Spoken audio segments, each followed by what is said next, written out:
Donc Chloé, bonjour. Bonjour. Donc pour nos téléspectateurs qui ne te connaissent pas encore bien, tu veux bien te présenter un petit peu? Alors, je m'appelle Chloé Ngazi, je viens d'avoir 18 ans. Je suis arrivée au PSG l'année dernière, donc là j'entame ma deuxième saison. Avant ça, je jouais à Bagneux et à Issy-les-Moulineaux. Je suis gardienne en U19 nationale. Je m'entraîne avec la D1, mais je joue avec les U19. Comment t'es venue l'envie de devenir joueuse de foot? Quand j'allais voir mon grand frère au foot, parce qu'avant il faisait du foot et tous les week-ends j'allais le voir, et du coup ça m'a donné envie de faire comme lui, puisque c'est un peu mon exemple. Et tu as commencé comment? J'ai commencé sur le terrain avec les garçons à Meudon-la-Forêt, et ensuite je suis restée qu'un an parce que c'était un peu compliqué avec les garçons, je voulais aller avec les filles. Je suis partie à Bagneux, toujours sur le terrain. Au bout de 3 ans de foot, je commençais à aller dans les buts. Et après, avec les sélections départementales, nationales, etc., je suis restée dans les buts. Tu étais sur quel poste au départ?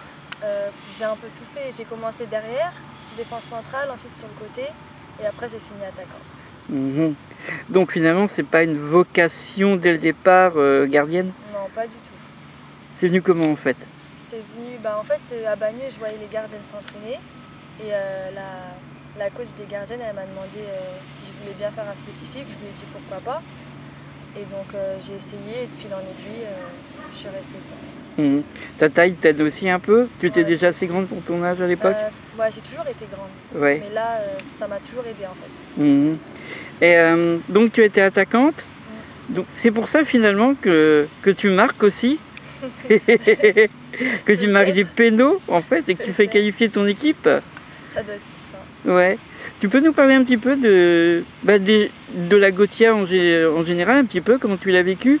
Et puis cette finale avec ce tir au but à la fin qui a fait que tout Twitter a scandé ton nom et a passé tes photos. Ouais, la Gothia, au départ j'étais pas sûre de jouer parce que j'étais blessée. Déjà au tournoi au Portugal, j'avais fait aucun match. Donc j'étais un peu dans le trou, à l'écart du groupe, je me sentais pas trop à l'aise. Ensuite, j'ai fait ma rééducation. Pierrot, le coach, il m'a fait confiance. Il a commencé à me faire jouer, tant que je reprenne mes marques. Ensuite, il y a eu un peu des accrochages. Ça n'a pas toujours été tout rose, mais heureusement, on a gagné tous nos matchs sur le terrain. À chaque fois, on donnait tout ce qu'on avait. Et à la finale, j'ai aussi fait des boulettes, donc j'avais pas trop confiance en moi. À la finale, j'ai commencé sur le banc. Je pensais pas du tout rentrer parce que je le méritais pas, tout simplement. Donc Anna, elle a fait la première mi-temps. Et à la mi-temps, le coach il m'a envoyé pour que j'aille m'échauffer. Là, j'ai su que j'allais rentrer, donc je me suis concentrée. Le match, il a fini à 0-0. C'était serré. On a failli se prendre un but d'ailleurs. Et pour la séance de tir au but, au début, j'y étais pas du tout. Je plongeais même pas. Et après, les filles, elles ont commencé à marquer. Et pour une petite anecdote, c'est qu'à la base, le dernier penalty, je ne devais pas le tirer. J'allais prendre la balle pour la donner à la prochaine joueuse qui allait tirer, pour l'encourager. Et il y a le coach qui m'a dit de le tirer, donc j'ai pris mes responsabilités. Ouais. Moment de panique sur le coup ou... Pas du tout. Franchement, je savais même pas que si je marquais, tellement j'étais dans l'euphorie, je savais pas que si je marquais, on avait gagné.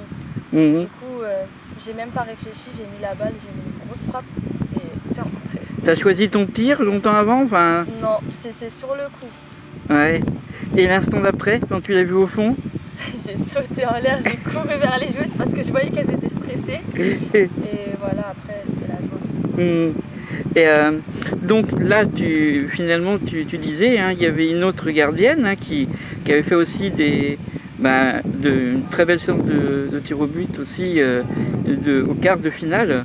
Et donc tu ne sortais pas en confiance, tu pensais que tu ne le méritais pas.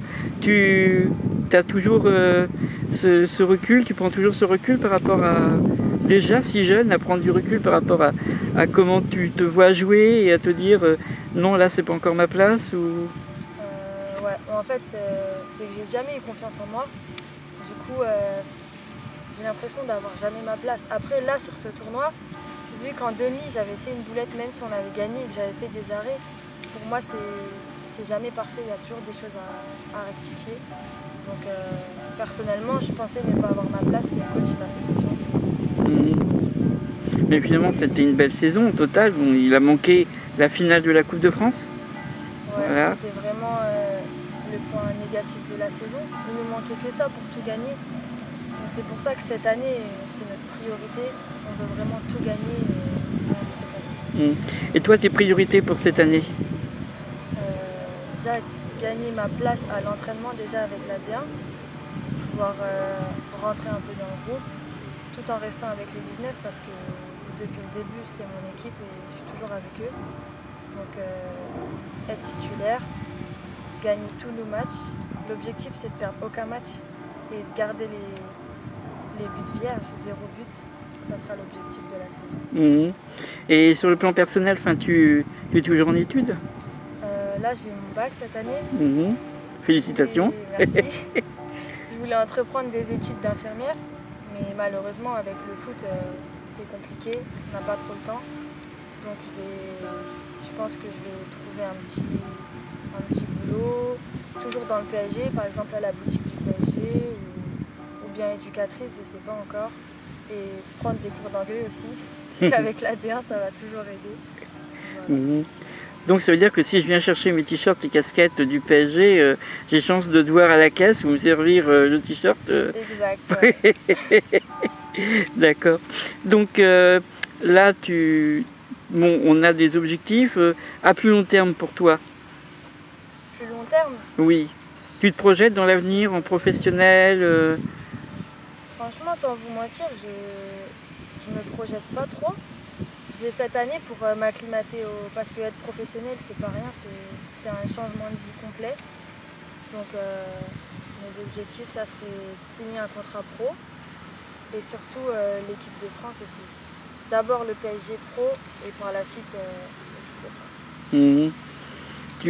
En restant gardienne ou alors tu vas rechanger de poste encore? Non, là ça y est, ça c'est mon poste et puis tout le monde me connaît à ce poste-là. Puis maintenant, c'est pas, le niveau il évolue d'année en année, même en 19, même chez les jeunes, ils sont de plus en plus forts, de plus en plus jeunes. Donc non, là c'est fini, je vais rester dans les buts. D'accord. Bon, et ben en tout cas, ce qu'on te souhaite, c'est que ça se passe bien. Merci. Pour cette saison, puis pour l'avenir aussi. Et il y a beaucoup de gens qui sont très fans, comme je disais, Twitter s'est enflammé, je crois qu'il s'enflammera encore et on te souhaite même des buts, qui sait en penalty, une Chilaverte française.